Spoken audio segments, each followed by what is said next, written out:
Here is Skalter. She is a washed up bard. Literally.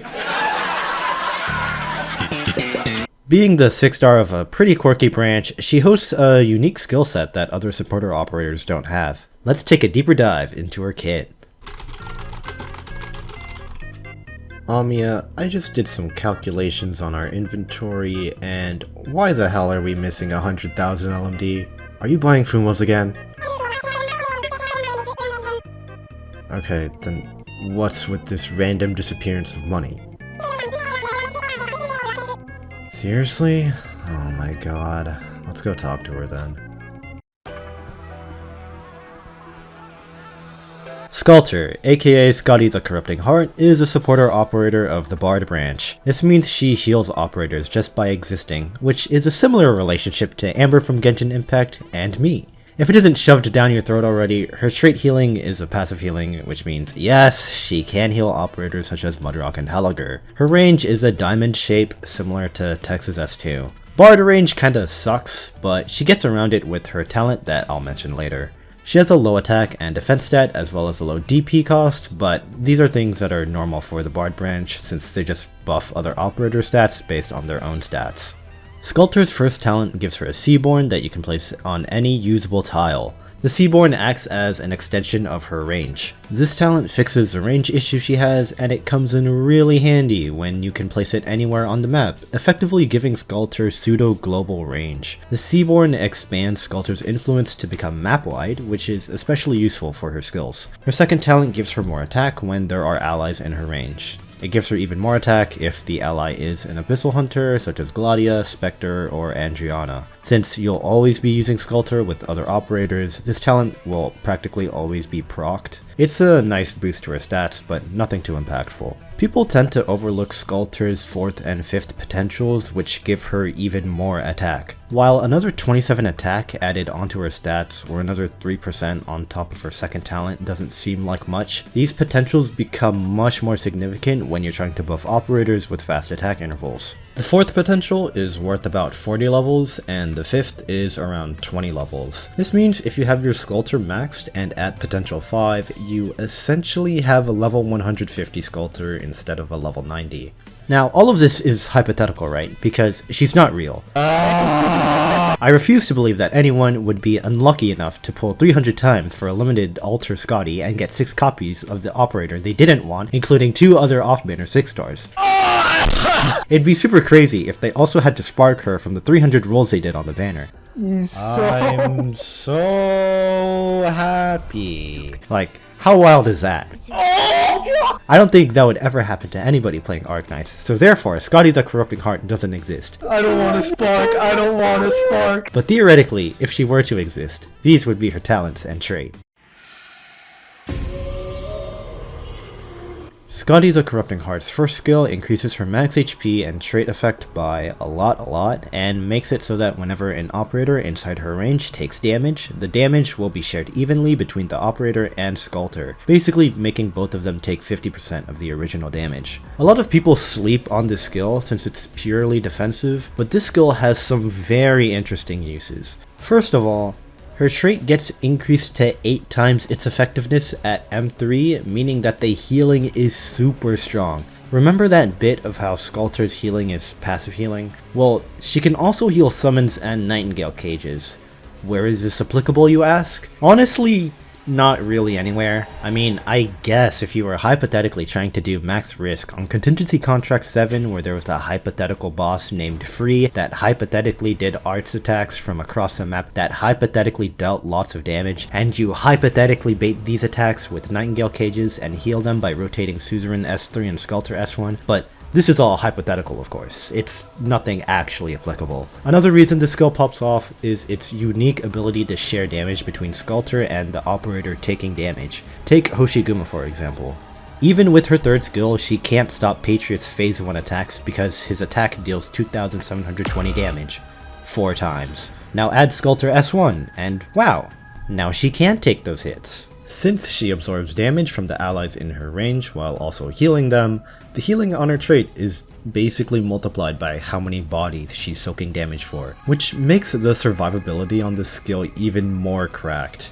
You can think of everyone in Skalter's range as one giant massive blob entity that absorbs whatever damage you throw at it. For those of you struggling with JT83 or H84, Skadi the Corrupting Heart's first skill works amazing here. The fireball waves can be easily tanked with the skill active, helping you protect those god-awful civilians. Skalter's second skill is an infinite duration skill that, when active, buffs the attack and defense of all the allies in her range by 60% of her stats. This Inspire buff can't be applied to operators of the Bard archetype, which means that the buff doesn't apply to Skalter herself. Inspire effects also can't stack on each other, and only the highest one takes effect. Her second skill also increases her trait to twice the effectiveness. This skill is a basic AFK and stat check skill, good for annihilations and regular stages. Extra attack and defense on your operators is always nice, and the healing is pretty good too. Skalter's third skill stops her healing trait and makes her take 5% of her max HP as damage per second instead. The skill lasts for 20 seconds, meaning by the end of the skill, you're going to need an ounce of healing if you want her to be alive after the skill ends. During the skill duration, she will give all allies in her range 110% of her attack as Inspire and deal 70% true damage to all enemies in her range. This true damage stacks with the Seaborn, meaning you're able to double her damage output by having Skalter and the Seaborn drain the same enemy. The true damage is nice, but nothing really game breaking. The main reason why you'd want to use this skill is because it heavily buffs the attack of other ally operators in her range, adding around 440 attack if your Skalter is max level at M3. Skadi the Corrupting Heart doesn't work by herself. When HG put her into the supporter class, they meant it. She doesn't do much alone, but oh boy does she make her allies cracked. Her skill set is very versatile, able to swap between defensive and offensive buffs given the occasion. You can either make your defenders practically unkillable, or shred enemies with stacked attack buffs. Skalter, I don't know what you're doing with 100,000 LMD, but you're gonna have to pay it back. You were paying off your college debt? Why was your tuition so pricey? Private voice lessons from a famous idol? Now, as I've stated before, Skalter isn't real. Therefore, there aren't really any situations where she's actually useful. I mean, I guess she would be useful in CC5 Spectrum for max achievable risk since her true damage can bypass the bubble wrap dude's tanky defense and arts resistance stats. Her S3 with the Seaborn would also be crucial in buffing Exu to kill the hammer dude, but you know, too bad she isn't real. There also is CC6, where she could buff Skalter's damage to help her deal with the Duelist Crocs, but again, it's a real shame Skalter doesn't exist. CC7 would also be amazing because theoretically, right, if you were doing a no Skalter or mountain run with Free's shield tag, you would need to stall Free using Mudrock, but Mudrock can't take all that damage alone. So hypothetically, right, if Skadi the Corrupting Heart existed, her S1 and her Seaborn could heal Mudrock back to full HP and help her tank damage, which would prevent her from dying and make the strat possible in the first place. CC7 also had Free's special attack tag, which would be theoretically possible with Skalter S1, permanently keeping the Nightingale cages alive because you really don't want to be taking damage from those special attacks.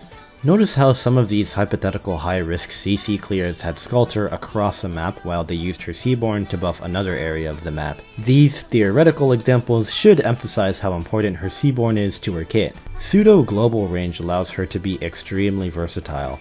If a player hypothetically acquired Skalter, I would recommend getting masteries on her second skill. You only need masteries on her third skill if you want to do high-risk CC stuff. Only put masteries on her S1 if you know exactly what you're going to do with it. Too bad she isn't real though, so this advice isn't going anywhere.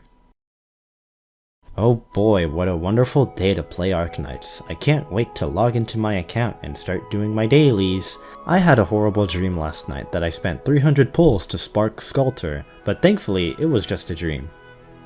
Wait, what's up with this pot 6 Skalter? I don't remember pulling for her. Wait, no, this can't be. No. No. Oh. Now it's all coming together.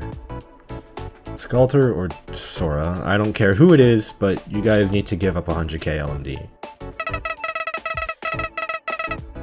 You're gonna give me royalties on your next album? I mean, sure, I'll take it.